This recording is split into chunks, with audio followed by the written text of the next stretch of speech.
really want to build schools that support the emotional wellness of students and staff. We really need to look at it through a system of support, through a lens of a system that's going to support the various interventions that are put in place, has data to support that it's working, have opportunities to really refine the system as well.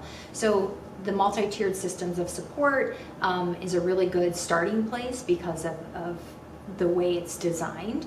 Looking at MTSS at the core, I really think it's about supporting the individual needs of all students. So I don't think that we can do that apart from supporting their emotional wellness. It's not like we can take a student and just educate the academic side of them and ask them to leave their emotional side at home and then put their behavior in another category. I mean, we are just integrated human beings. And so I think it's really natural to integrate social emotional wellness into the idea of PBIS as well as academic support. It's so important in this process to look at the whole picture. I know that the word whole child is used a lot, but it really is true. And when we have students that enter into different tiers of intervention through MTSS, to not silo those approaches, like, okay, we're gonna do this in the behavior realm, and we're gonna do this in the academic realm, and we're gonna do this in the social emotional realm.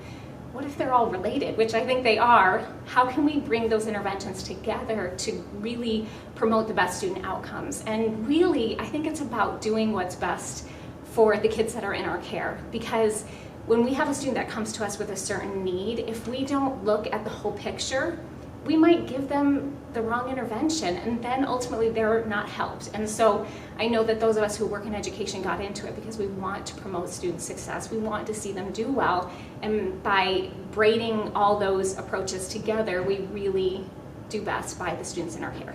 Really, even when we're talking about like a trauma-informed school, I always talk about, let's start with PBIS. Let's start with the foundations, because it's going to provide consistency for the students. It's going to provide shared language across the school, those clear expectations, data, and a way of looking at things. And then we can layer on the additional programming at a tier 1 level. So like restorative practices, which in essence, 80% of it is really tier 1 work, and it's really designed for building that sense of community and safety and belonging, so that students feel psychologically and emotionally safe in that space. By thinking about the social emotional wellness of students through an MTSS lens, it really helps give us a framework to best support students. So I think in terms of best practices, if we can first make sure that our universal supports are in place, that is going to go the furthest distance for us. And it doesn't have to be complicated,